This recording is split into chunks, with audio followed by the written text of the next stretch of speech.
Hey, welcome everybody to episode 5, Thanksgiving edition of the Jankyard. I'm your host, Killer Cactus, and with me is the man who didn't celebrate Thanksgiving this weekend because he did it a month ago, and that's the treatment. Hey, everyone.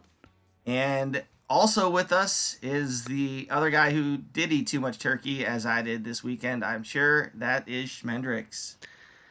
That's me. I will say that I am generally vegetarian, but I did eat too much turkey because my brother-in-law did this dry rub with herbe de Provence. It was delicious, and I couldn't help myself. So yes, I Yeah, ate too much turkey. that sounds phenomenal. It was so good. Kudos on the vegetarianism, by the way. Thank you. Erstwhile vegetarianism. Getting back into the swing of it now. I always tell myself I'm gonna do it. I've gone big spells of not eating meat and just eating just a lot of vegetables and fruit, and it's always fine. But then I just break down and gorge on 2 steaks or something. I think all things, it's best to approach it instead of setting a strict rule, you can start with weekday vegetarianism and just go from there. Don't beat yourself up over it. That's sort of what my wife do. My wife and I mean, it helps that she does, most of the cooking. So it's easy for me not to eat meat. But we mainly red meats. We cut out a long time ago. And then if we're out with people, we won't say no. But it's easy just to control your own meals and then be flexible with it. For sure. Good for you guys. Good for you guys. Anyway, ashes. It's still a thing. And we should talk about it because that's what this show is about. It's a hot thing, the hottest. The only and now longest running Ashes podcast. That is absolutely correct. I actually don't think. I mean, Chris Pratt's been back around the server, which is exciting, and I think he was part of the last longest running Ashes podcast. I think he was. That's true, and technically Redking has his, there's the archives of it. I don't know how many episodes he did. That's true.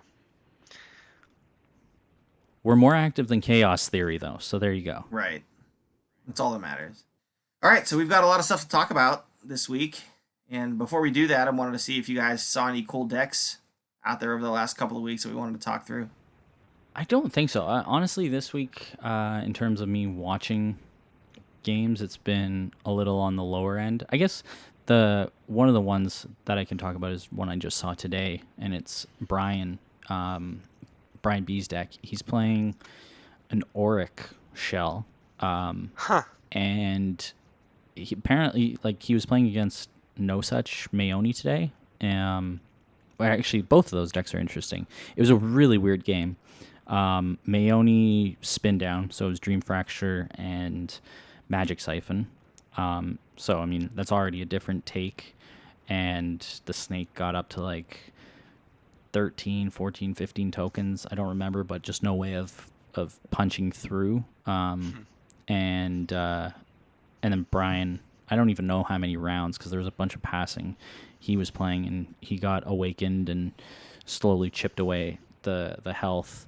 And naturally the sort of Auric concentration countered the spin down plan. Right.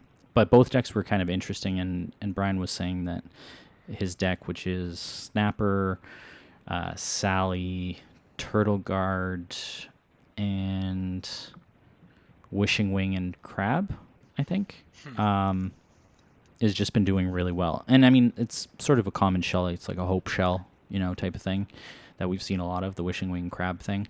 But I guess the sort of key there is that because Sally and Snapper is such an efficient combo, and then Wishing Wing, helps with the draw. Right. It gives you the opportunity and the time to build up the concentration. So it has the built-in inevitability, but it's still a strong deck. So that was kind of cool. And then I've seen Asterix playing sort of a lot of, I think it's, different shells, Odette and Echo. And he starts... Oh, I've only seen the Odette. Yeah, so similar, right? Like a lot of Crypt Guardian and Blood Archer. Blood Yeah. Archer starts with Ruin Dweller as the backup burn. And they've been doing quite well. He beat Carl today in a matchup, and I think Carl's been on a run of his Rowan control deck, I guess you could call it. So it's just, you know, it seems like people, I'm not sure if they're practicing for Worlds or if they're just, trying to fine tune some ideas, but those have been pretty cool games to watch. Yeah. That's cool. It's exciting to me that people are trying fun stuff, even in the run up to Worlds. I mean, those are all really strong. Not that those aren't also really strong decks, but I think I took my Thanksgiving break a little early, towards the beginning of last week when I had a couple games with apologies to my opponents where I think one was against Hope Creepers and I was running something janky and I was like, I think we know where this is going. Do you mind if I concede? And I think it was like turn 6, round 1, where I was just like, this is just not gonna make any sense. And then jumped into another match and saw Hope Creepers, and again I was just like, look, I need to start putting like casual tags on my games because if people are just gonna run Hope Creepers into this stuff, like they're not even really games at that point. So Didn't you run Red King's anti Hope Creeper Rin Whale deck and smash Jesse? Like that was like within the last week or two, wasn't it? I wouldn't call it smash. I mean, yeah, I think that was a situation where Jesse decided to concede pretty early because he just felt like he didn't have play into that deck, which is totally understandable. That deck is really nasty if you don't have ways of dealing, if you don't have enough hard removal. But yeah, that's called Lament. And Chaos Theory tested it a bit against Hope in a more serious way, or he modified it to test against Hope. But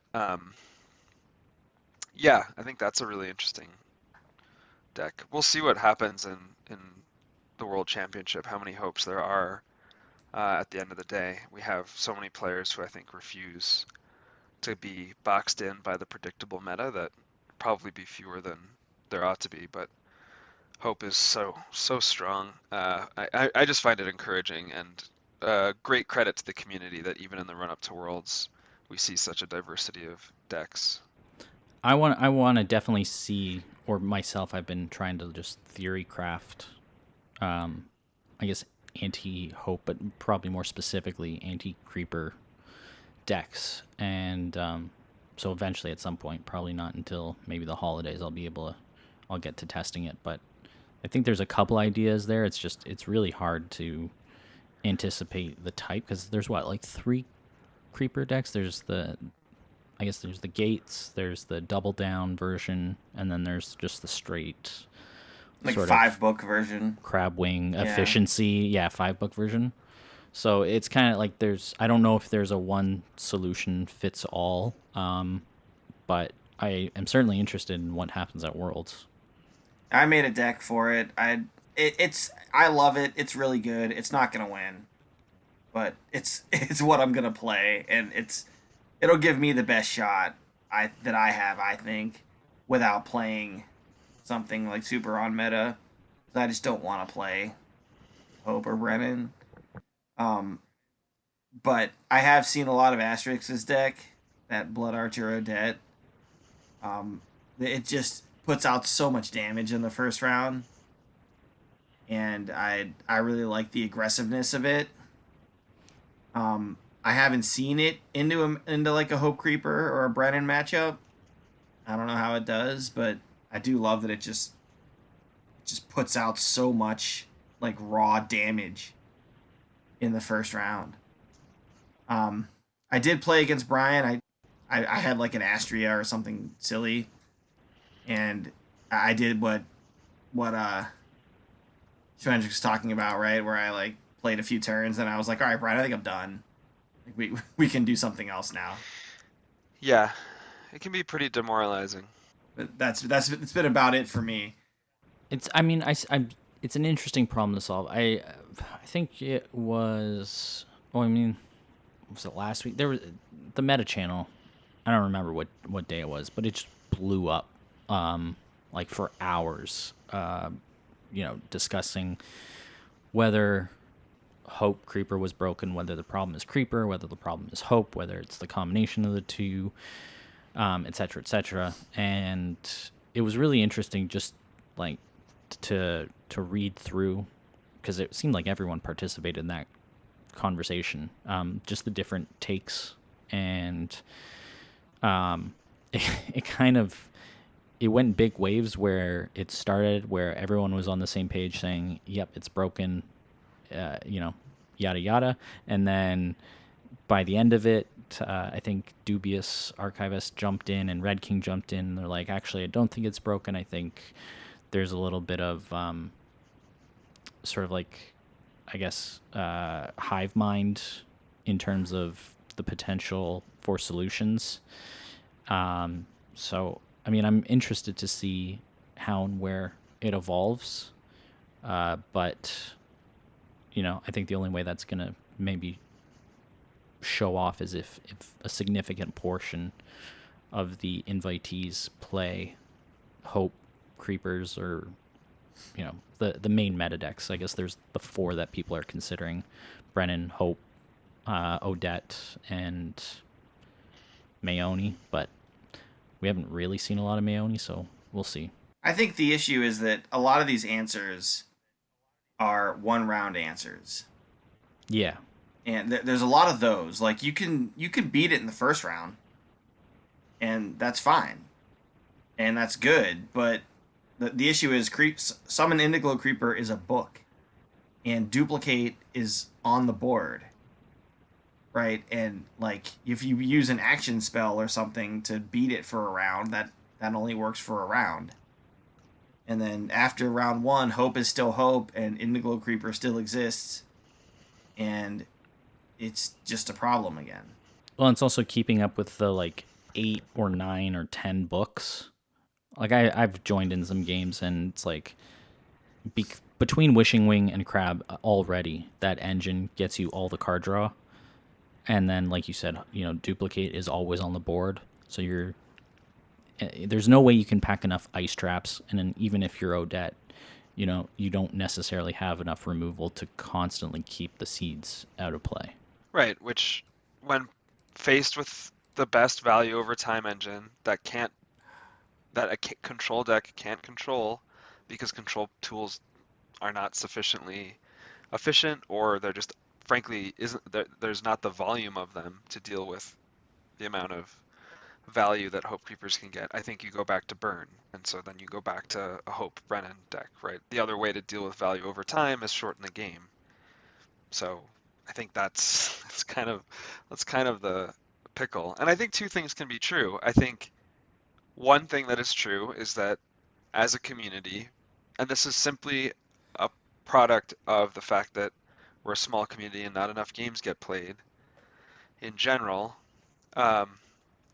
we have not tested enough answers to Hope, and we don't really know whether there's a Hope answer that could work, and there are probably decks that could beat Hope, especially in closed lists, on a one-off basis. So, like, I think that's true.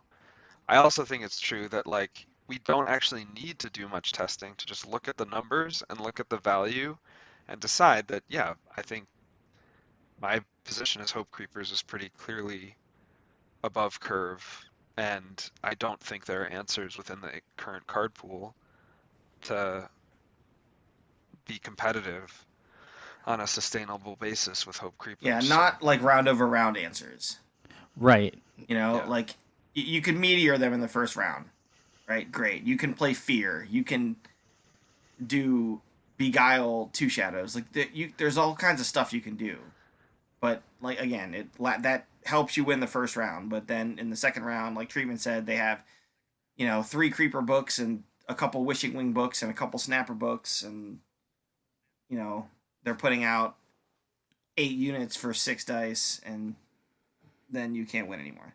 This is what it feels like. Well, I have a few things to say. So the first is that one thing I thought was interesting, and I hope to see more of it, is I think it was like Redentor and maybe it was Brian or a couple people that day of the big meta channel blow up, were like, okay, well, how about we do some test games where we act as if duplicate discards rather than destroy. And so that obviously requires a lot of manual mode intervention. So I think it makes the games a little bit awkward, but it's an interesting thing that I would like to see more of, like just as a test of, potentially a simple errata, if that had to be the thing. Obviously, I would like to see, actual deck solutions, and I'm going to try and theory craft as many as I can and hopefully get to actually testing them. But that was an interesting thing because I know that idea has been thrown around, like, what if the only difference was that duplicate discarded? So that was pretty cool. The other is just like, I think there was some the distinction I think that people come down on is the idea of like, or the definition of broken. And I don't think broken means unbeatable, because obviously Hope Creepers has been beaten in various matches, but I think the overall issue is that it's just so high above the curve. And my concern moving forward is the idea of just adding more cards, or buffing other things up to counter it, or to provide a solution. I worry about power creep over the long run. And like, you can't just say, well, here we have no solutions in the current pool, so we have to add some. And how do you avoid the rich get richer, or just like increasing the slow power creep where a lot of previous cards you just can't play anymore? Because it's like, well, if that's going to be a consistent deck in play, then you have to play all these other cards. You don't, right? The answer is you don't, and it happens in every game. I played in a Pokemon League this afternoon, with my son, and I don't know if you guys know anything about that game, but it's No. the. I know there are little Pokemon that are in balls, and you throw them at people. It's like dodgeball. You got to catch them all. Yeah. Like, it's a lot like dodgeball. It's a really, really funny example of power creep. Like, when you look at the game's been around for so long, right? And like, we're at the store and we're looking at the singles that they're selling, and just seeing if there's anything cool there. And they have cards from 20 years ago or whatever in the little thing that you can sell. And there was a Mewtwo that was on sale from 20 years ago for some astronomical price, and it was like, it had 60 or 70 hit points, and it was there was an attack that did 50 damage, right? And the basic Pokemon now that you play are 250 hit points, and that's the little ones, or 220 hit points. Okay, that's those, if you're not doing 200 damage with every attack, you're not winning the game. And so it's just kind of silly to think about how every set they just make the numbers bigger, right? And that's like Yu-Gi-Oh, right? Everything's in thousands and 500. I think 500s as well. Yeah, big numbers. But power creep is just a thing it's if you're making new cards, eventually you run out of design space to design things that are on par with what you've came out with before, and it just ends up being a little bit stronger, and then you have to make stuff that's a little stronger to combat with that. And if in games where there's rotating formats, that's not an issue, really, right? Because you just rotate out the old stuff, and the new stuff is all the creep stuff, so it's okay. There's always a fireball or whatever it is in Magic. Like red decks always have some core things. Blue always have some core cards. They just reprint. Not reprint, but new art, slightly very right. Yeah, the good cards get reran, and then and they're good enough to stand up to the creeped cards, right? To the pushed cards. But in a game like Ashes, it's an LCG where everything's an expansion and all the cards are legal. That's where power creep could be a problem, right? Because unless we're gonna start reprinting Phoenixborn, which we had a chance to do in Red Rains, I guess, but it doesn't seem like we're going to do that. Yeah, that's a big miss in my book. Yeah, but we'll get to Red Rains. We can kind of segue into it if you want. I want to say one more thing on that. I think Yep.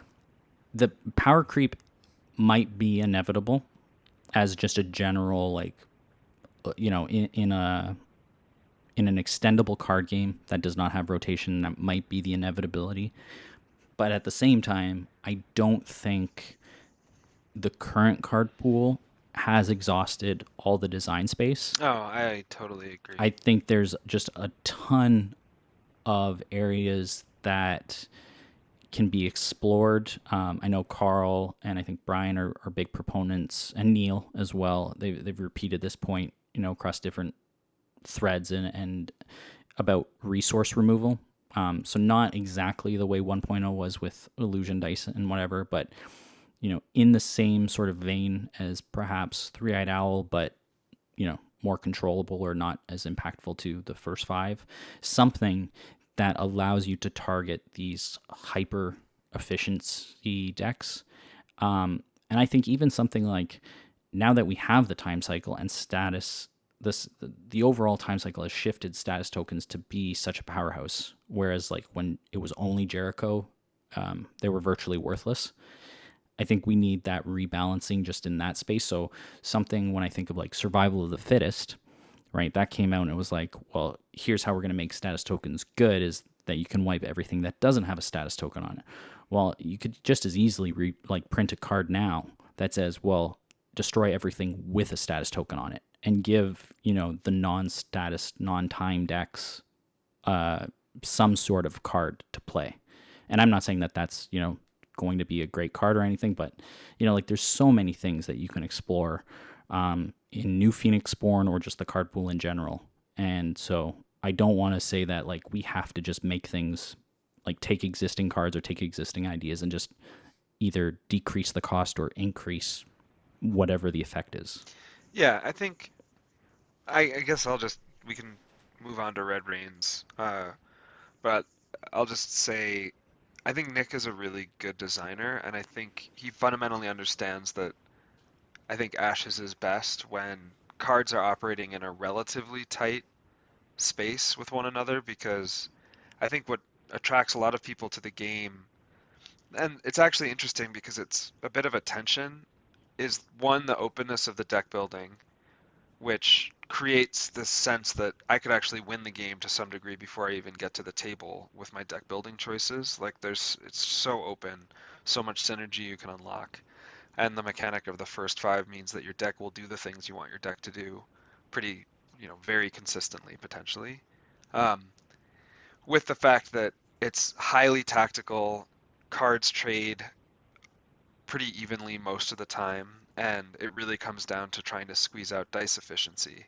And I think managing that tension is really tricky. And I think one of the interesting things about Creepers is it just shows how small the imbalances can be in a game like Ashes. Like, it's so finely tuned that it doesn't take much to start throwing the game out of kilter, which I think, again, speaks highly of how tightly the game has been designed, and especially in the Reborn era. I think I'm excited to see what Nick does in the Red Rain cycle to try and create some more balance, create some more opportunity. And I'll also say, like, this is another topic that came up, and we can just drop this.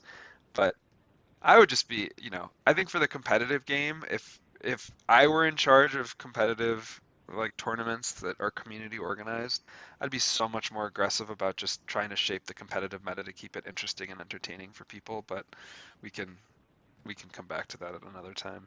Custom rules type Yeah. of, yeah. No, I get the objections that I've seen. I understand those, and I can, especially in a small community, I can understand the fragmentation sort of aspect. But at the same time, I'm kind of on board with you that there's room to explore, and I don't see a reason not to explore when it's unlikely, at least now, and for a short time frame. If you're saying here's a 2-month tournament that we're going to experiment with, it's not going to impact the global growth of Ashes or Confusion.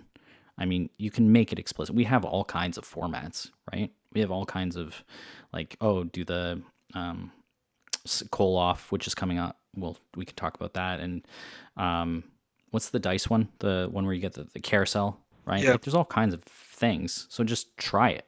And I think everyone would be on board with it. I thought we were gonna do an Unchained contest, but I haven't heard anything about that. Yeah, they talked about that. Like you said, there are lots of different formats that can be tried. I'd be on board for trying any of those.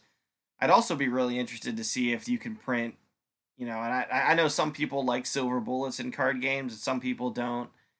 Um, I mean, I think there's interesting things you could do, like maybe there's a ready spell that like a law or something that says law of whatever. Um, whenever a unit is destroyed, it gets discarded first before it's destroyed. That's interesting, yeah. Like something like that you put on the board, right? And then it just like it seems like all the broken stuff right now, by the way, in Ashes is all about unit destruction. Even like Summon Sleeping Yeah. Widows, before we like got it was all like a unit gets destroyed and then something broken happens.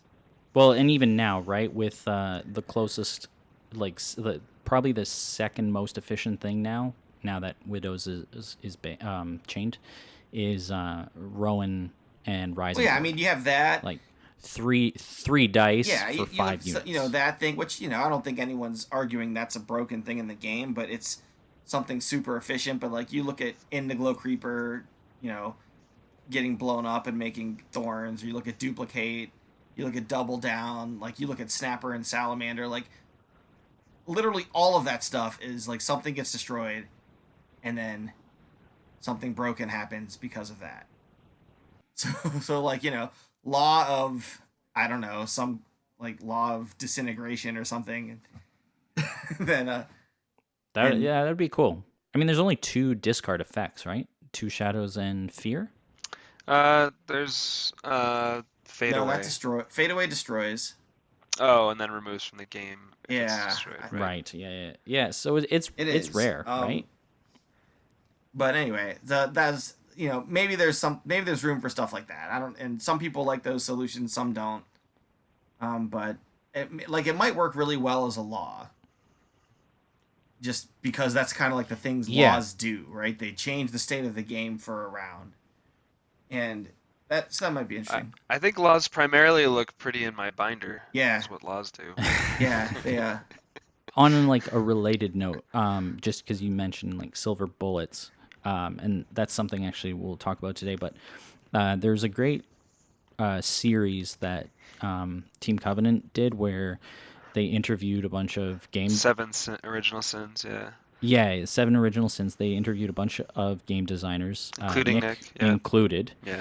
I don't remember if he was the Silver Bullet episode, but it doesn't matter because they end up basically taking one of the 7 sins as they claim them, and do a full interview with one designer, and then they toss in the other 6 sins as like a speed round for the feedback. So it's a great series just to listen to, the different approaches and what different designers consider appropriate or not appropriate, or where the fine lines that they personally draw are. And Nick's interview was equally as interesting. I wish now I listened to that over a month ago. I wish I remembered his exact answer for silver bullets, but I think the idea is it's better to design cards that are not silver bullets, where if the thing you're countering isn't in play, then it becomes a dead card in hand. Like the card should have multiple utility. It shouldn't just be like, I counter this one specific card, but if my opponent doesn't play it or no one shows up with that deck, then I've just made my own deck worse by including this card. Which is how the laws feel a lot of the time, to be honest. Yeah, so. they each, they try to like do 2 different things, right? Each law does 2 things. The laws, yeah. Which is kind of nice. Right. Like even, Law of Grace stops burn damage, but also heals you for 1. So like if you're not facing a burn deck, you at least get to heal. Law of Fear exhausts a guy. And Law of Sight draws. Yeah, Law of Sight draws and stops reactions. Law of Fear exhausts a guy and then makes damage less. So, like, they all do 2 things, which I think is, kind of a cool compromise with that idea, right? Where if you're not up against the thing that you want this law to stop, at least it still does something else.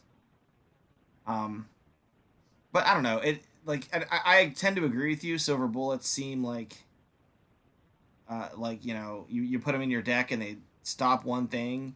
And I used to play a WWE themed card game years ago that's not in print anymore. But the designers loved silver bullets, right? That all they did was they would go through a meta, there'd be one broken strategy, and they'd print a silver bullet for it, and then it would go away.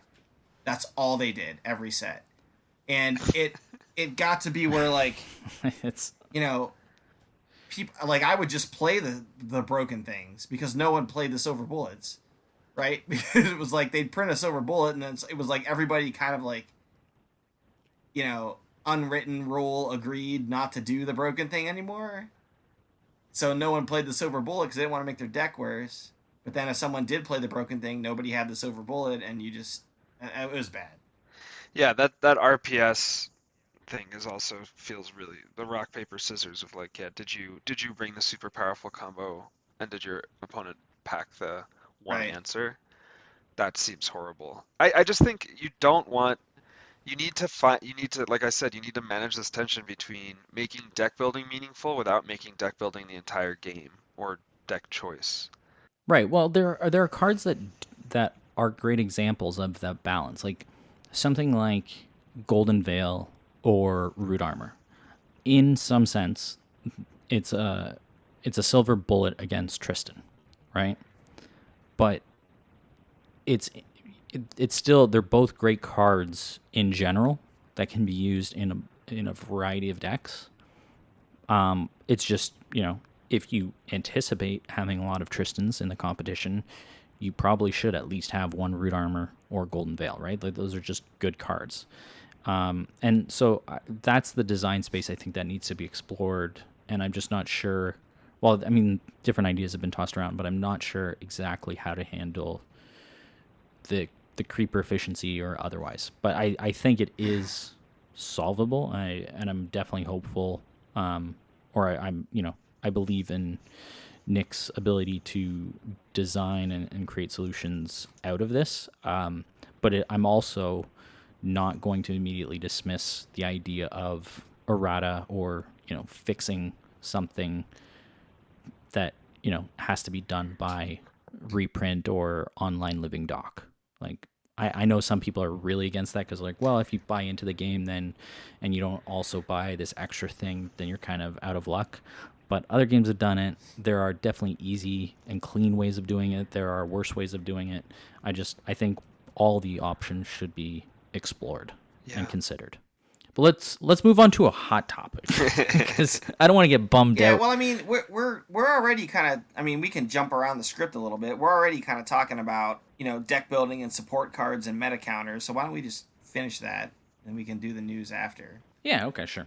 I mean, I think the idea of what we've talked about is something that every person considers when they're building a deck, or at least it's something that you should consider. Yeah, right? I mean, I guess so. One thing in my head, like the closest thing we have right now to a silver bullet or like a hard meta counter is people have talked about putting like one Arizend in your deck if you're in time. I've seen that said a lot, right? Even if you don't have Crypt Yep. Guy or Ruin Dweller or Blood Puppet or Admonisher or any of the other things that trigger off of Arizend. Not build a deck with admonishers. Right, yeah. What is this? This is crazy talk. But like just because Arizend will kill a creeper without triggering double down, right? Or it will kill Law of Fear. Or the brilliant, thorns. Yeah. or the brilliant thorns, Or the thorns. That's either the big one. Yeah, Yeah. well, I think it's, and I've seen people debate back and forth, right? Whether it's better to wait till the thorns get made and kill those, or kill the creeper without triggering double down, and then see if you can get rid of the seed before it makes thorns. I don't know. I think both have merit, right? But that's an interesting thing, right? That's the thing where you put the Arizend in your deck, you can't use it unless they do the thing, right? And otherwise, it's just garbage in your deck.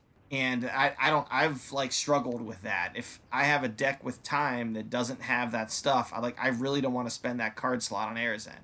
Ashes only has 30 card slots. 30 cards, yeah. It's really tough, especially when you want to have multiple first five options and other answers for things like for bigger problems to your deck, like that one of Adept Duelist that you might want, right, is starts getting really hard to squeeze in, or that little bit of extra reach that you want to close a game, which is something I want to talk about in this discussion that we're about to have. On the point of like an Era's End, do you consider that more like, so the three things that I guess I want to talk about in terms of the deck building is the cards that you choose to include or at least consider as meta counters in perhaps more of a broad sense, the distinction between that and silver bullets, which I think are aimed, specifically at either a certain card of some sort. So either a specific Phoenixborn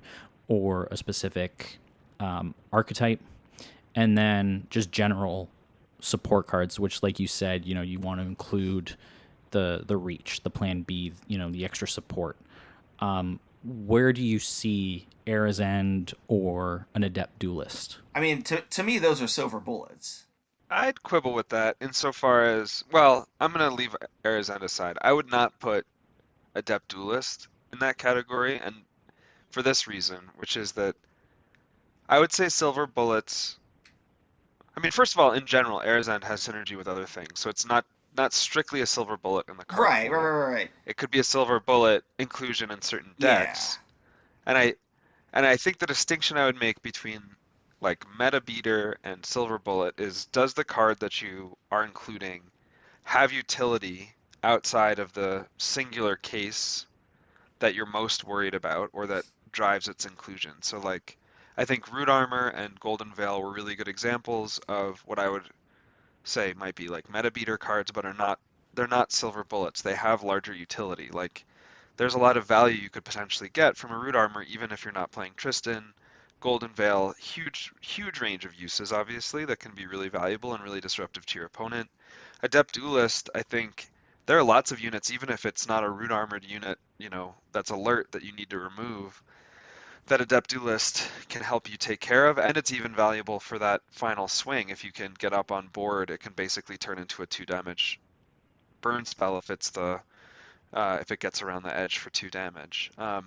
So I think those cards, I don't consider those silver bullets. Law of Fear is another one that I think is actually quite powerful in certain decks against creepers, like in the Brennan, because it both exhausts the seed and then also protects the deck from the other 6 units that Hope can pump out.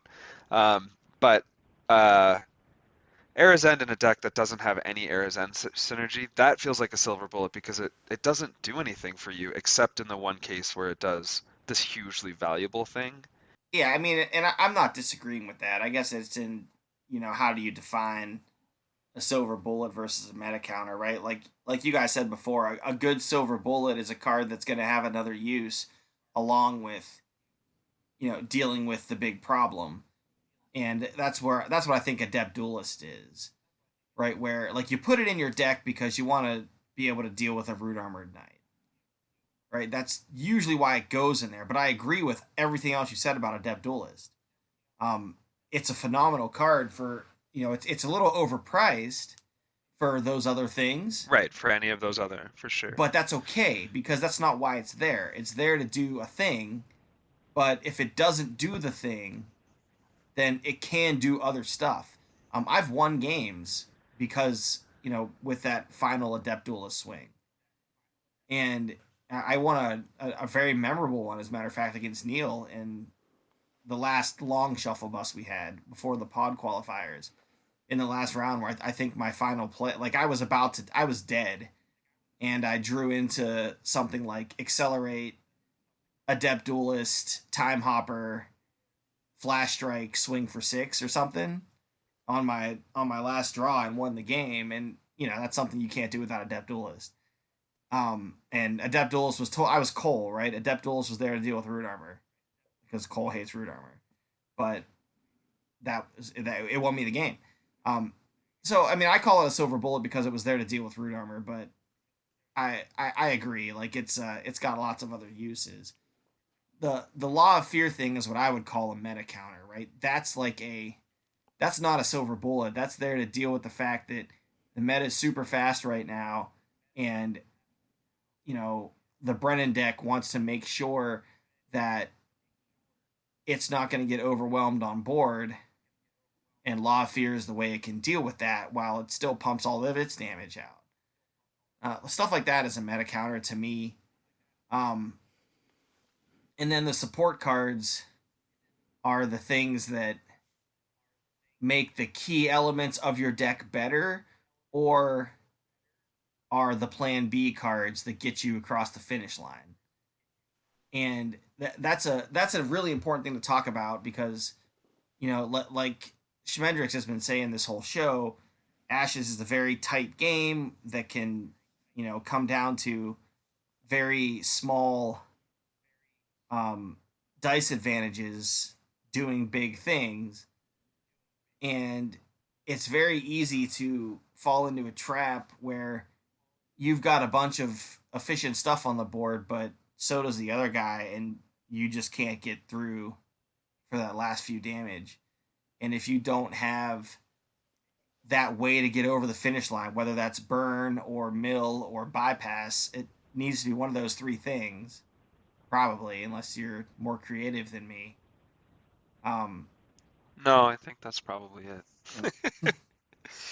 So the first episode we talked about like how you start building a deck, right? How you get your idea, your core concept, your first few cards.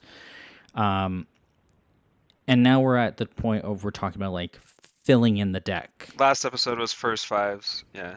Last episode was first fives, right? Which sort of tails off of that discussion of like, well, normally your core concept, 2 or 3 of those cards are going to be in your first 5. But like now we're talking about actually filling in the rest of the deck. So I put this to both of you guys. When you're coming up with most likely, the 25 other cards, or maybe it's the 20 other cards in the deck. Yeah, 20. How many of those are your meta counters and silver bullets, and I'll combine those into like just one category? Like, do you usually say, well, I never want more than maybe 2 or 3 of these cards for different matchups? And how many are supporting your plan A, and how many are supporting a backup plan, which we usually like to call, well, I guess Reach tends to be burned specifically, but your plan B? First of all, it depends on the plan B, and the plan A, right? But I'm not very big, and this could be, like, I could be showing here, why I don't go further than top cuts in tournaments, but I don't have a ton of meta counter cards in my deck. Like, I don't build a deck thinking I need to beat Hope Creeper. I just think I want to have cards that work together that make my deck do the things I want it to do, and find ways to finish games. And maybe that could be a flaw, right, in how I build decks, because I don't put a lot of meta counters in. I mean, if I'll put in stuff that, like, if there's a strategy that hard stops me, right? Like, for instance, Cole, if you're gonna root armor all your guys, like, I that's a big problem. So, in that case, I had Adept Duelist in the list. And some other, like, Fade Away and some other ways to deal with root armor, because, like, you Cole just can't deal with that.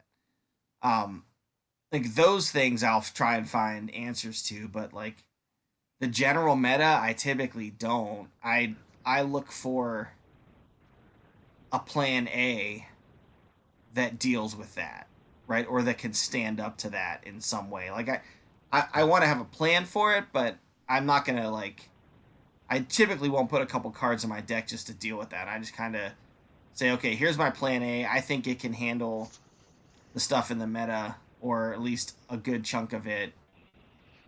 And if it can't, then it gives me a fighting chance. That's interesting. Okay, Schmendrix, what about you? I think similar. I mean, I guess what I would say is if I actually think there's a need for, I mean, first of all, I've never made a top cut in a tournament, so you can give this even less weight than you give what Killer just said. But I would say that I don't, I would, if there's a meta deck that I'm particularly worried about, then I want a first five for it. I don't want random cards that I'm hoping to draw into for it. I want a first five plan that addresses it, and I want it to be a strong first five plan. It might not be the only first five plan that the deck has, and generally it won't be, but I want to understand what the first five into Hope Creepers is. Um, what I'll say is I tend to fall back heavily on on two different things when I'm filling out a deck, and they're removal and burn. And that's because, like in finance, there's the concept of like the riskless asset, like what you can make money from just leaving how much money you can make just leaving your money in the bank. And in Ashes, I think we have some really strong risk risk-free assets basically in the form of cards like Sympathy Pain in particular, probably my favorite card in the entire game and the one that I struggle to not just build every deck with because it doubles as burn and removal and can close games and create board advantage. And then like a whole suite of other really valuable removal spells like Ice Trap and other things. And burn is just so helpful for closing out games. And I went through a period where I played Monk a lot, like almost every day for a while. It'd be like while I was drinking my coffee. And when someone's building running uh, wall mill decks against you every day, you really start to value the ability to punch through when necessary and throw burn over the top because it was very helpful in teaching me the dangers of relying on board advantage achieved like fairly through unit exchanges. Yeah, Monk is definitely a pro at that. But so you said that you consider having a secondary or alternative first five for some matchups, and that's I think that is in a sense a way of incorporating the meta counter or silver bullets into your build. Like I don't think it has to Totally, be. totally. I hope to draw into the one of Era's End, which I have done definitely more recently. Like I do sort of by default include a one of, hoping I'll have it. But there are definitely some cards which I will just include in my first five, and some Phoenix Born are definitely easier at the flexibility than others, like say like a Demona or something, where you can keep that card in your first five and you can either use it or not if the situation comes up, or you have an alternative plan, usually because of the Phoenix Born ability. And like one example is Ice Trap, where up until I guess it was probably the Demona release, where like Cloudburst Griffin and now Ruin Dweller, where there were a lot of X2s that became more popular and definitely more worth including in every deck. Crystal Archer, sort of same thing. I rarely had Ice Trap for whatever reason in my builds, and then all of a sudden the meta switched, and I was like, well, I have to include two or three of these if I'm playing nature, and by extension, I almost inevitably always included one in my first five. So I was definitely playing it and building decks as if this is the meta counter and I'm going to include them. But I've also tried to experiment lately with just completely alternative first five. So one thing I've been trying to put in my head, and this taking inspiration from Clue's builds and some of his articles, is just like I have a deck idea. This is sort of what I will play in 80% of the matches.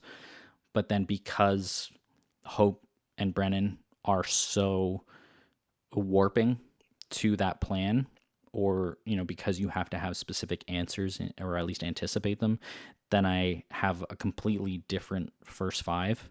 And so those five cards effectively become my well, not silver bullet, but my counter. Like I'm incorporating those only because I anticipate such a matchup, and I could see that with something like a Law of Fear, or like when Sleeping Widow still existed, as or Unchained, I should say, uh, having almost a near like 3 or 4 ally start, right? Like Raptor Herder is a great start off, Hunt Master, those types of things. And so I'm trying to incorporate that into my ideas more, where if I know that there's going to be a painful matchup, I just have a different first 5 of it. And it could even include overloading my spell board so that I just pick 3 completely different books. Like if I'm going to play against Mayoni, I'm not sure that I want to play all 1/1s. Even though obviously the efficiency is there, I don't want to just feed a snake. I need something else, so I might swap in, a different ready spell. So that's how I kind of have been looking at it lately. But it's interesting that you like so Killer, you just mostly stay at like plan A plus backup reach. I mean, mostly like I said, there's times where I'll put some stuff in. I guess like one card that we can talk about as a pretty easy example of like a meta counter is Choke, and like that's a card I Yeah. will throw into decks here or there. But but again, I'm usually not thinking like I'm gonna put Choke in because I want to choke Hope in the first round. Like I put Choke in because I'm like, okay, I'm in Ceremonial already, and my plan B is Burn already, so Choke kind of fits with that, and I can now have it as an option to pull out against a Hope or a Brennan or a whoever, an Odette or an Aerodel or whoever else I don't feel like dealing with an ability on in the first round. I guess that's a good example of something I do sometimes. But just I don't know. I tend to not deck build that way. I may deck refine that way, and maybe that's something to talk about. Like I first build a deck and I say, all right, here's 30 cards. They work well together. Here's my plan A. Here's how I want to finish games. Here's my general starting ideas, and then I play it a few times and lose to a couple specific things. Right? Then maybe I say, okay, in order to beat this thing that keeps beating me, I'm going to swap out card A for card B. I do that sometimes. So, I mean, I guess it's not fair to say I just don't deck build that way, but I do. It's just... You get there afterwards, not like you're part of your initial 30. Yeah, I guess I'm a bit slow, right? Like, I don't anticipate the kind of things that are gonna beat me, right? It's more of a process, and unfortunately, I'm not a very dedicated tester, so I don't get that far very often. But when I do, it's that's kind of how I usually do it. So something that so Shadow and I have been building decks together for a while, as part of just like a little project. And something that I found really helpful was bouncing your idea off of someone. It doesn't have to be like full cooperative deck building, but just you can get really, I find I can get really stuck on either the idea, the core idea, or getting stuck in the sort of the automatic throw-ins when I have an idea. I get maybe 10, 15 cards in, sometimes 20, and I'm like, well, I don't know, like I'm just going to include 3 Sympathy Pains, 2 or 3 Raptor Herders, and some other, basic removal that I include in every deck, right? I mean, obviously, if you're in nature, it's easy to just drop in Wraths or whatever. And it can get sometimes too rote almost, or too unanalytical, where you're not really thinking, does this fit with the rest of the plan, or does this really work with the dice? And so I've really appreciated having an idea, and sometimes I'm short, sometimes I'm 5 cards over the limit, and then I just punt it off to someone and say, this is what I'm going for, what do you think? And having that second eye, much like if you were writing an essay or otherwise, right? Just having a second pair of eyes can really help even before you get to the testing process and self-refining the deck.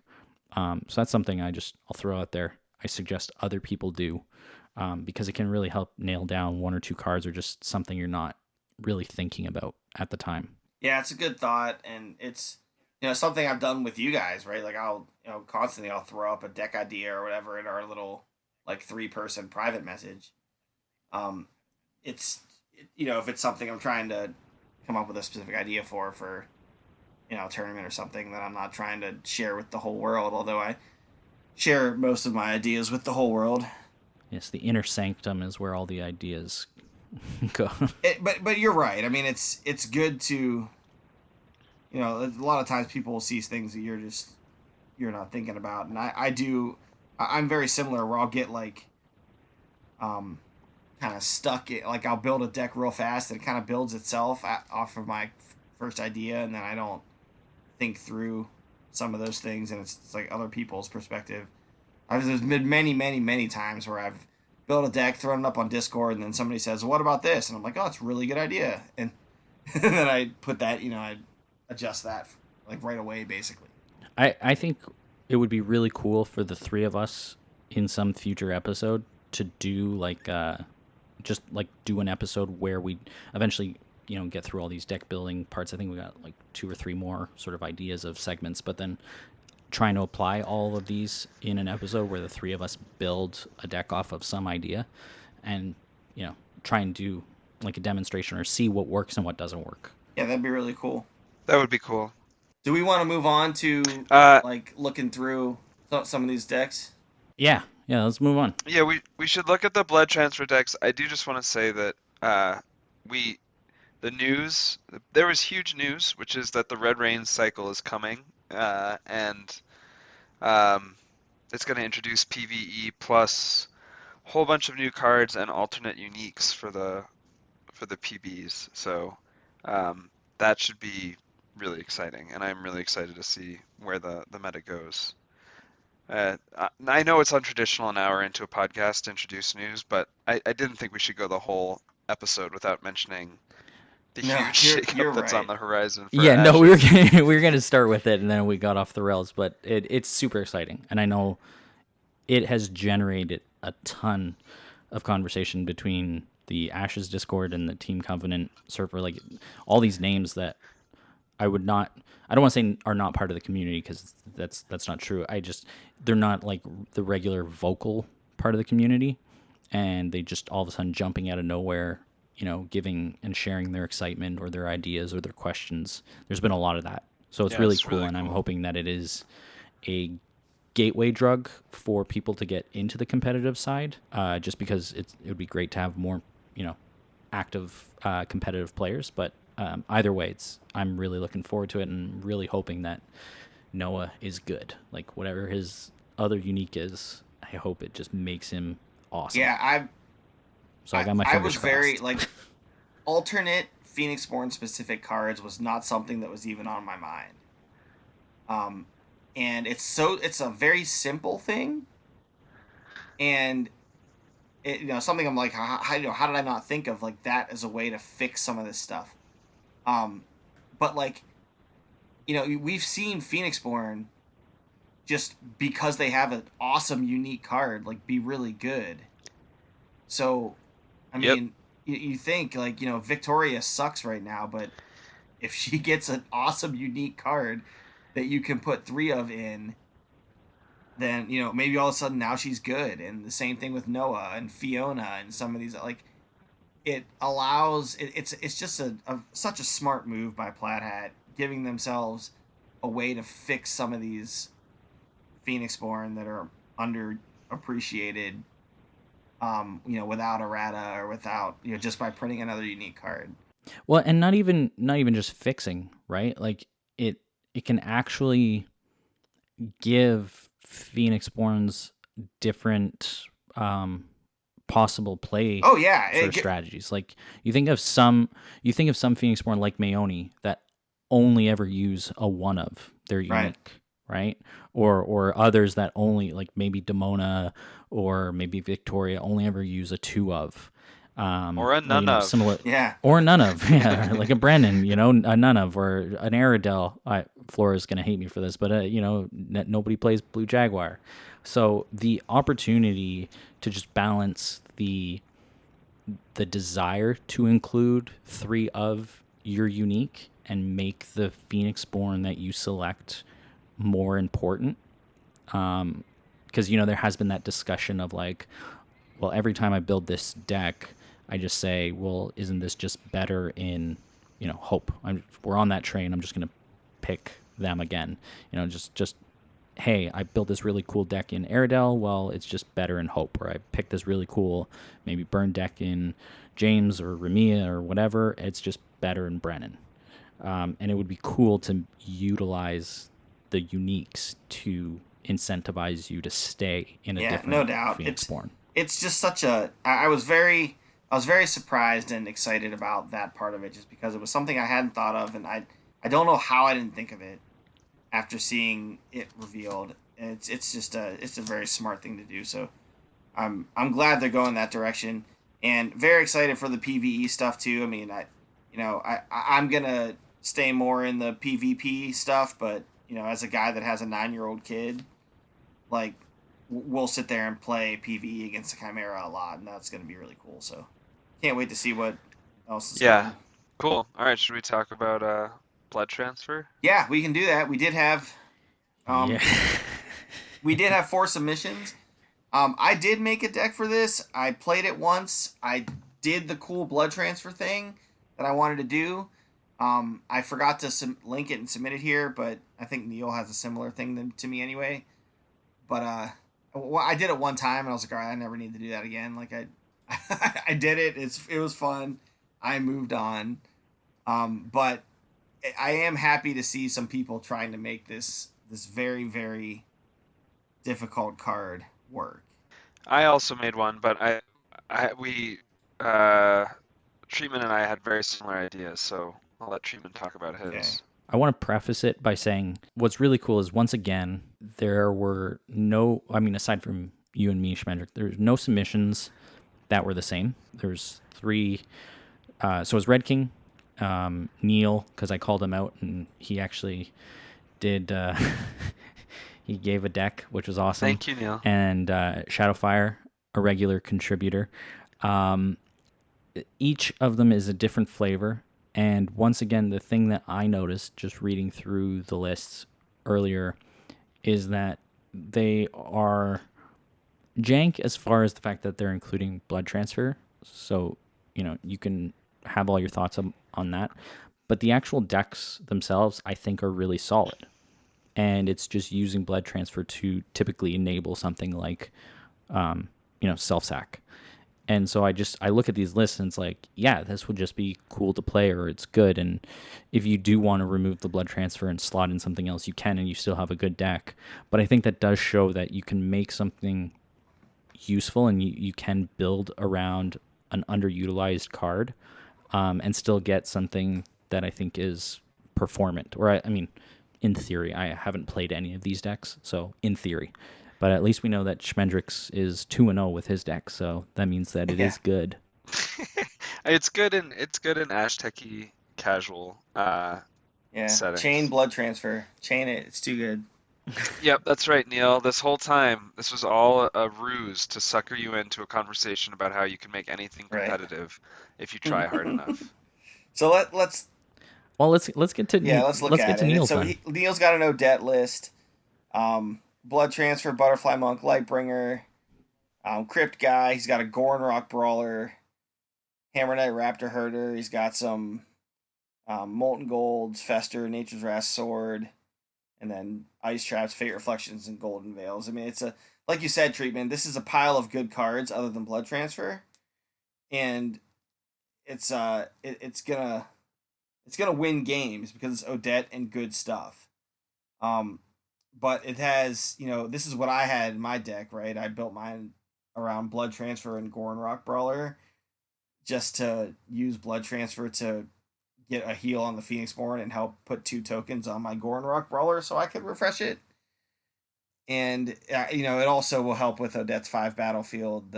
You can clear out a Lightbringer or a Butterfly Monk, right? That's exhausted or that's clogging up one of your spots with the blood transfer. Get a heal on Odette, open up the spot with a side action, and then main action put down a guy.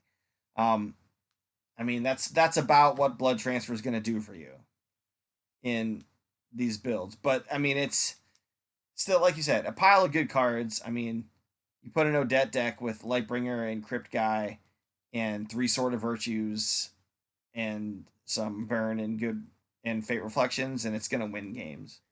There are a few things to me that stand out and that make Odette, in this case, I think an interesting choice. And one is that she typically does like tall strategies, so knight strategies, because of her smaller battlefield. And with something like a Crypt Guardian or Gornrock, which are not alert, you don't necessarily always want to counter. So the ability to blood transfer and heal them, especially the Crypt Guardian, right? Because if you can keep 2 or 3 of those alive round over round, that's a ton of control. That's awesome. And so he included 3 Butterfly Monks in addition to that to give either the Knights or Odette the heal to really keep the game going, and then using all of the removal and a ton of I guess 2 Molten Golds, so adding in that extra reach. I think there's a lot of nice synergy outside of just the Goron Rock, which I thought was a really cool include. And the 3 of Butterfly Monk book was neat because you do now have that self-sack. So I thought it was a really cool deck, and I like that he went in with the right, like, I know initially he was like, oh, not seriously going to build something with blood transfer, but this is like a I think, thought out deck, and things synergize nicely. And I think it'd be cool to just actually see in play.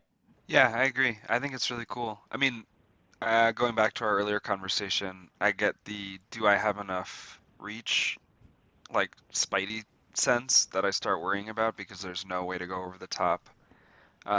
There's a ton of removal, obviously, but a lot of it's main action removal in the form of what Odette's doing.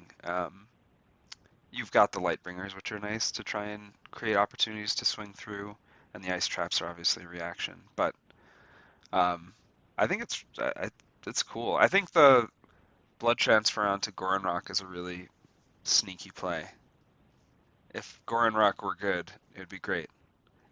Like when I built my deck, right, and I did it in round 2 or whatever. Side action blood transfer, main action refresh or comeback. Right, I did that and I got all excited, and then I realized, I just spent 3 dice to refresh the thing. I could have spent 1 more dice and just made a whole new one.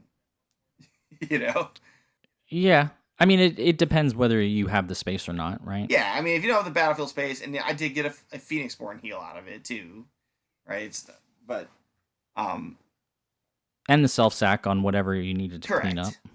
Well, in that instance, I just put 2 wounds on the Gorn Rock Brawler because I needed 2 more tokens to refresh it. Oh, yeah, you're right. But still, I got a heal and whatever, so it was interesting. I think it synergizes with Odette, though, because you have the free removal built in with Enter the Fray. And Enter the Fray hurts you, too, so, the blood transfer helps offset that. Yeah. Yeah, I would switch a few things, probably, as Schmendrix said, to add more reach, like 3 Fate Reflections and 2 Golden Veils, and 3 Ice Traps. Like, that's a ton of removal, and I'm not sure you need all of it, so maybe cutting like a Fate Reflection and maybe even the 2 Shadows and slotting in 2 2 Final Cries might be what I would do with it. I don't know if I'd cut a Fate Reflection in I feel like Odette always wants 3 Fate Reflection. Yeah, maybe. Yeah, I learned that the hard way. Last Odette I played for a Jankyard. So I know we want to talk about the other submissions, but I do think this point about I could just play another Goron Rock for 1 extra dice does point out why Rowan is actually an interesting place for blood transfer, because of the fact that late game he's only got the 1 Chimera, and I think there's some interesting things you can do with it. So I don't know if we want to talk about let's talk about Treatment's Rowan. So Treatment's got Well, I mean, yeah, or it. We could talk about Schmendrix because he actually played his, and I watched it, and it was cool. But they're functionally the same. yeah. Well, I mean, I have your list up, so I'll read it real quick. It's blood transfer, full all the chance of revenge, a ruin dweller book, a bunch of allies here, a blood archer, blood shamans, crypt guys, fire archers, rising hordes, obviously ritualist, a sunshield sentry, and then you got the discoveries and a couple of niche action spells here: choke, air's end, excavate, rapture, generosity, and some final cries. So, is the idea here like get out the discoveries and then blood transfer to clear out the chimera? Is that what we're doing? Well, so the the main synergy, like, because Rowan is sort of looking for that late game build up. So the main synergy in the early game is going to be your blood transfers onto Rising Horde. To get it dead. Just pump out Yeah. a ton of guys, right, to build up that wall.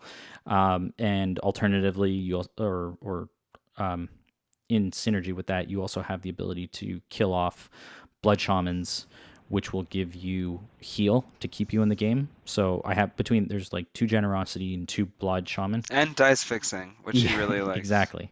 Yeah, so you have that ability to keep yourself in the long game, and then healing Crypt Guardian, Blood Archer, because Blood Archer, naturally, like if you can ping for 2 and then heal it up and then ping for another 2, that's a ton of control.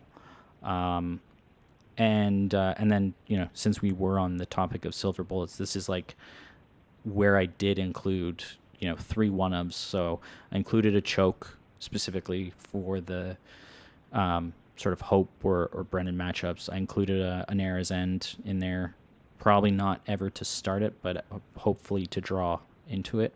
And then the Excavate was similarly with just having recently seen Realm Walker in Clue taking it to the finals in the last chance pod qualifier, just thinking like, what do I do with a hunting weapons Realm Walker round 1? Well, I might as well at least try and punt it when it drops. So those were sort of thoughts that I had with silver bullets to just help me stabilize in round 1. And then there's a lot of burn backed in there. So Chimera typically is more of a finisher rather than like, you're probably not going to go 3, 4, 5 rounds with it and hit the overkill every time. You probably maybe get 6 damage in if you can refresh it. So there's final cries in there and the Chant of Revenge to really just start getting your stuff on board. And that's why it's ally heavy too, right? Because Rowan's ability is amazing. But I mean, like Schmendrix, you played it. Like, how did it feel? Because watching it was awesome. Like, it seemed to give you a lot of opportunity. Yeah, mine was a little bit different. I didn't go so chant heavy. Like I literally just have the chant in my deck I had 1 chant of worship basically for, it could be chant of anything. It's just like discard fodder for discovery that I can pull back with ritualists. And then I have 2 Era's Ends. And that's where, I mean, I didn't actually, this was like, I legit did not consider this when I was building the deck, but basically I had this issue where I had an exhausted Chimera at the end of the game, an Era's End in hand. And that situation, your opponent's never going to help you kill the Chimera. So it was cool to blood transfer, kill the Chimera, and then be able to Era's End again. And I think there was other stuff in here that it's like I have 1x Reclaim Soul. Like I just think it's a nice way of being able to have a self-sack engine that also heals. I don't think it's as good as just like playing more Reclaim Souls, for example, or doing other things. So I would not claim it has special utility over other things, but I do think it's fun to find a niche for it and think about what it's providing that no other card does. And I think, again, the fact that it's side action self-sack with a heal makes it at least a little bit interesting in a place like Rowan. And I don't know, thinking about this more actually, I wonder, now I kind of want to build a Saria blood transfer deck as a way of having a self-sack option Raven because it's interesting to try and think about where are the places where um, you can't just get another one. You want the self-sack option. You may want to go long, and sorry, it's for a mill plan. I think you need a. I mean, if we shouldn't seriously be talking about blood transfer being good, but like, but No, if we're talking about that, it's like, not good. you need a reason to have a side action self sacrifice. You need a unit that does something when it dies, right? And you really need to take advantage of the Ideally, heal, right? You need all of those things at the same time, and then maybe blood transfer gets enough value for 2 dice. Like that's if we're like seriously talking about it being good, but I do like yeah. the And ideas here. Rowan, I think checks all those boxes, right? There's a world in which you want to side action your Rising Horde to clear it, to put 2 Fallen in, and uh, then use Exhume to place another 2 Fallen. Like that's a world that Right. exists. May not be a world that Yeah, and heal your Blood Archer at the same time for 2. right. Yeah, and you just spent 3 dice to get um 4/1/1s and a heal, 4 units. Yeah. which isn't horrible, right? So it's But you could be playing Hope Creepers, so right. shame on you. All right, you want to talk? Let's look at Uh, Shadowfire's deck here. He built a Leo deck. So Shadow's deck, yeah, is Leo, um, Blood Transfer, Ruby Cobra, Salamander Monk. This is like a. I feel like Shadowfire's calling card is 2 of spells. Like he loves to have two copies of everything, and this is a very good example of that. He's got 2 of all of these cards. Violinist, Druid, Fire Archer, Huntmaster, Raptor Herder, Rising Horde, Anguish, Blood Chains, Fester, Nature's Wrath, Final Cry, Ice Trap, and Sympathy Pain. And then 1 Call Upon the Realms.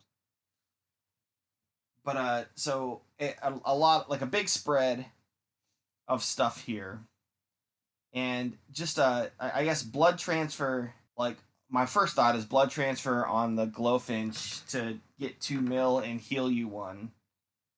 Is kind of like the epitome of a slow down mill plan. Although he has some burn in here too, and Yeah, he's got 6 sources of burn between the Final Cry, Sympathy Pain, and Fire Archer. yeah, this is one of those Leo decks that like tries to do everything. Well, I guess Anguish too, right? It like again Leo we've talked about before can like he can swing, he can burn, and he can mill. Like he can do all 3. At the same time, and this is what a deck that's trying to do that between like Ruby Cobra is a swing mill card, and Anguish is a burn mill card, and Glowfinch is a swing mill card because it protects your swingers. And then he's got a bunch of other really solid things. Again, we have the blood transfer on the Rising Horde idea. We have Essence Druid in here, which is an interesting unit to heal. Like you were saying earlier, treatment. You have when we're talking about Crypt Guy, a unit that you really want to keep alive that isn't alert.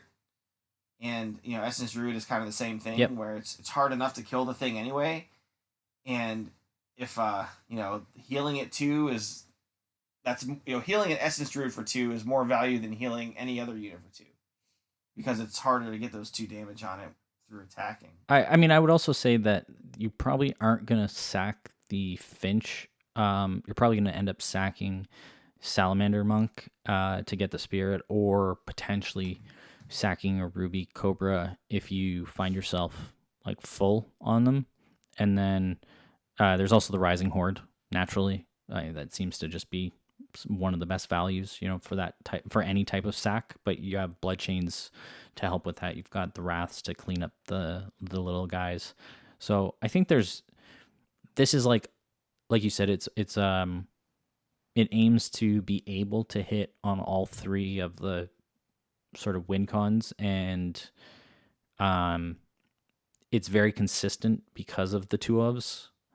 And I also think that there is a lot of mixed synergy. So I just, if I'm thinking round over round, you're probably never out of options, right? Like it's a really, it seems like to be a good spread of cards and a good spread of dice that you'll always be able to spend them. You'll always be able to do something, and almost always be able to make use of blood transfer, whether that's the sack aspect of it or the healing aspect of it, and hopefully both. Yeah, and again, this type of list kind of sacrifices a little bit of consistency for some more like well-roundedness.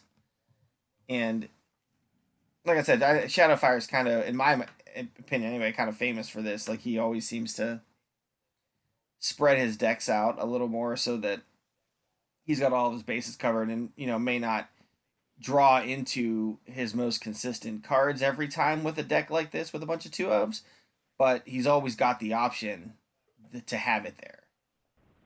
And Yep. and there's something to be said for that. I've been building a little more decks like It's that. Leo, so it will be consistently annoying regardless of Right. what you And I mean do, Leo's a good almost Leo's a good certainly. shell for a deck like this because like we've been saying he Yeah. can do all three things.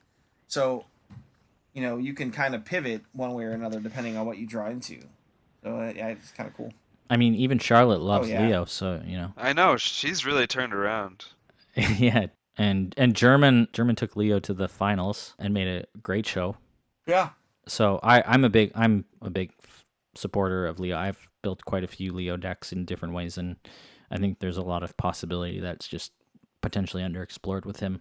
And having effectively a fourth book and a unit guard at that, which contributes to a win condition, is just great value for one basic. So I think Leo is undervalued, but yeah. Moving on to the last deck, which is Redking. Redking has a submission here that's it's a Jessa Fallen deck, which is interesting to me. He's got 3 Chance of Revenge, 3 Summon Fallen, and a Blood Transfer. Um, 10 allies. He's got 3 Blood Shaman, 3 Fire Archer, 3 Rising Horde, and 1 Ritualist to get the chance going. He's got 3 Fear, 3 Kneel, and Open Memories, and 3 Reclaim Soul, and then 3 Final Cry.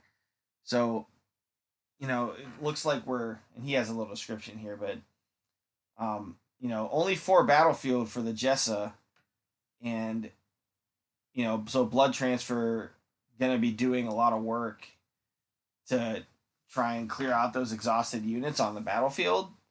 Also makes use of the 1 charm die that he has in the list that would only otherwise be for Open Memories. So, that's kind of cool. But yeah, just going to clog the board up with zombies while he kills you with Chants and Final Cries and Screams of the Departed. I think this is like the most simple list I've seen of Red Kings. The idea is like zombies are so dice efficient that you can spend the dice on Blood Transfer, right, and get the heal and For sure. probably still scream too. Yeah, it's cool. Yeah, I think this is the type of if you're contrasting this to Shadow's list, this is, I would say this is like where if you're a beginner at deck building, and I'm not recommending Blood Transfer as like for new people to deck building, but this list is what, like just outside of 10 cards, like it's Yeah. like 12 cards, because it's all 3 ofs.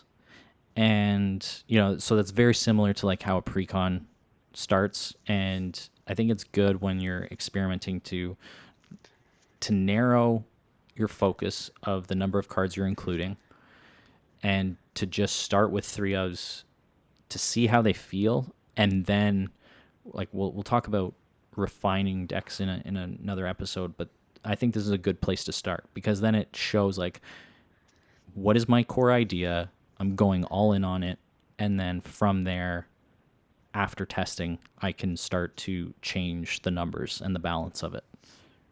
Yeah, this deck will definitely wreck people and lose you friendships, so I would proceed cautiously if you're a new player with this Yeah. thing. But it looks good. I mean, it's interesting to me that I mean, this one has no target that you'd want to heal, no unit target that you'd want to heal. It's all healing Jessa with blood transfer,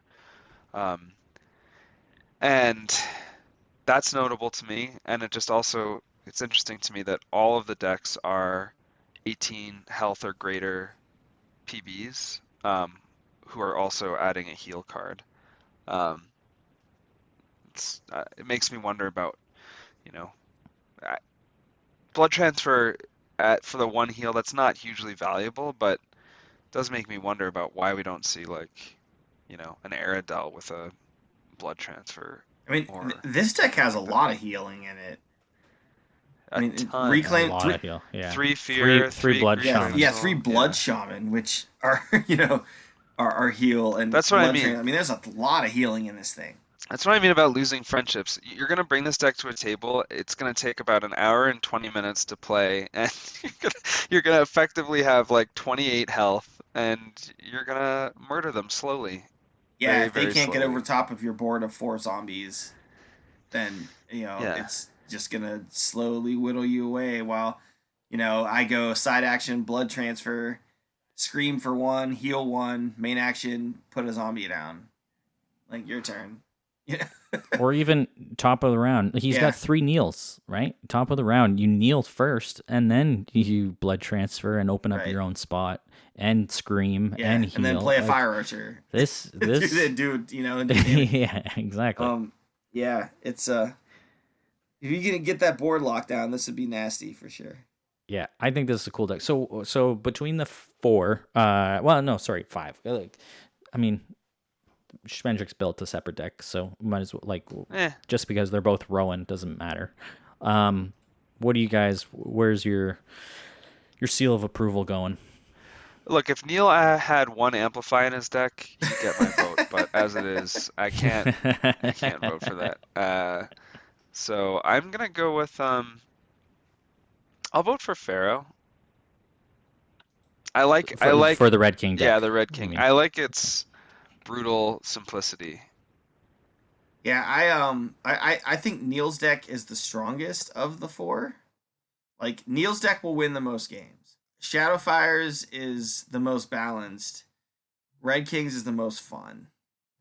And the Rowan is like the sneakiest of the bunch. Like they all have something going for them. I don't know which one I like the most. I think my gut says to vote for Red King's deck. I feel like I don't want to just vote for that one every time, but I voted for his last week too. But I think I agree with Schmendrix. I like the kind of cruel simplicity of that list. I traditionally do not have a great record on 4 Battlefield PBs, so I'm not. I'll toss my vote a different way. I think I'm going to toss it to the Roan builds, just because I think that the sort of the synergy with Rising Horde and the allies and the long-term ability to bring out Chimera and do something with it. So like the idea of keeping yourself healthy and then also being able to sack it later on is probably the best use of blood transfer specifically. I mean, the Odette list is very strong. That's I don't think in any doubt, but in terms of the synergy, I think I'm going to put my stamp on the Rowan deck. All right, so we Vote for himself. No shame in that. Well, for you, because you demonstrated it, and we talked last episode. We talked for like another 20 minutes, and I think like 15 of the cards we put together in the same deck because we had discussed it. So this is all credit to you. Oh, thank you. you go. So let's wrap up this episode by spinning the wheel of Jank again, as we are wont to do. I have spun the wheel of Jank, and it has landed on Chant It Up. Okay. So we are gonna build some decks with chants. I don't know that you have to use all the chants. I just think you gotta chant stuff. I mean I did that Remio with Chant of Revenge. I'll do something else. I want to mess around with Chant of Erosion. Oh, that's where my head went too. Well, we can see whose is more interesting. Well, I mean, there's only so many chants, right? Like we're gonna overlap. I think Revenge is going to be the popular one for sure, but I think I'm just going to cheat and submit my James deck, which I'd never played, but it was using hostility, I think. Yeah, I was gonna say somebody get brave and do some hostility stuff. I'd like to see someone really think through how to make that work well. Hostility and Fallen was the idea. Okay. So we'll see. But we forgot two things, and I only say I want to jump back retroactively to the events and news only because these things are coming up before probably our next filming date or just near it. There's the Koloff that is still, I think, available for sign up until Wednesday. And so that's being run by Charlotte. It's a cool tournament. Everyone should join. It's going to be running between December 1st and 11th. And then there's going to be the Shuffle Bus World Championship, which we sort of touched on. That's going to be December 10th. So everyone should hop on the stream and watch and support, whoever their favorite player is, or support the counter strategies to hope creepers. But those things are going on. So make sure you sign up and you watch and participate in the community. Yep, no doubt. All right. With that, Thanks, I think guys. we can wrap it up. If you're not janky, you're stanky. There it is. We'll see you in a couple of weeks on the Jankyard. It's always good. Yeah. Peace out, everyone. Ciao, guys. Later.